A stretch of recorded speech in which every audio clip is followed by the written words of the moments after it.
from Laos that hasn't been told through stories yet because of a lot of acculturation, assimilation, and wanting to come to America and just feel like they can survive, right? And so at the time, back in 75 and forward, a lot of the times they were opening Thai restaurants. And so a lot of what you'll see in the Midwest are Lao-owned Thai restaurants. And so I think that's a big shift that I talk about in the book, about the history of where we are going, where we want to go as Lao people. And so now we are very much saying, this is Lao food, this is centering the people and the group, and I think with centering the people, it also shows how much you are loving yourself. There is, in your essay, I think also what's different is of course there's some recipes, but also, like you said, it's your diary, and you're sharing a lot about yourself and your family. And in your essay, Foraging for Flavors, on page 174, if you're following along in the good book, you share a story about your birth and one of my favorite Lao dishes, Gang No Mai. Do you mind if I read a little bit from it? Okay. To my and mentor, Kulap Vilaisak, thank you for the endless laughter, guidance, and tear-filled You know what, so sorry, that's the wrong page. I'm so sorry. I'm perimenopausal. Okay, sorry. Okay. Ma's story about my birth perfectly illustrates how the ethos of foraging can extend beyond food too, in this case, medicine. I was born in Nakhon Phanom at the Nong Saeng refugee camp, where Ma drew support from the camp's community as she gave birth to me. Ma and my older sister Dang, shout out to Dang who's here, my sister, had already spent several years in the camp. Giving birth outside of a hospital was already a significant challenge, and my birth had complications. Ma told me that the community's resourcefulness and their knowledge of natural remedies, in this case medicinal leaves, helped ensure my safe arrival.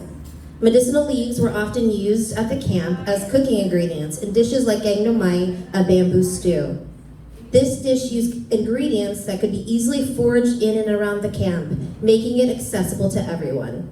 The stew was often part of the shared meals within the community that not only provided physical nourishment, but also a sense of hope and a reminder of home. When the word of my birth reached Paul, who was in the Napo camp at the time, he took an incredible risk.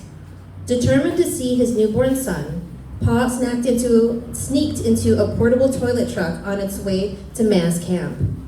He was able to spend just one day with his family, his wife, small daughter, and tiny son.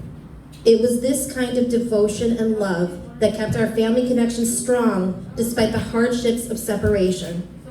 Eventually, we were reunited as a family of Napo camp, where we learned that we would have the opportunity to resettle in America as refugees. I would ask you how long it took. You said 6 years to get to this book, but I know the answer. It started on day one for you. You describe food as something that carries memory, love, and even healing. So what do you hope readers will feel and not just cook when they engage with the book? So you just reading that, it made it even more real. Like, wow. I'm sorry. But I think... Did you want to cry? No. Something might come about, but no. So I think you reading that and hearing that, I think my intention of this book has always been to center community and to bring healing and space for us, because in this world, has been so hard for communities that are underrepresented in finding their place and space in this world.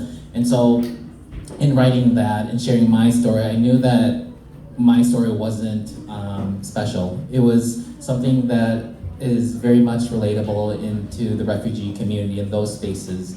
And I think it calls upon like our parents, our grandparents that took this journey, this incredible journey of the risk of coming to America or to France, Australia, and finding a space that their children or their relatives can finally feel at peace and share these experiences, and especially through a book. So when my parents told me all of that, like as a kid, I would get pieces and not be able to connect because I couldn't understand. But in writing this book, actually, it helped heal me and help understanding where I came from and what my parents had to go through. And so this book is essentially something for the diaspora and the people that want to understand their neighbors to be more gentle and kind to one another.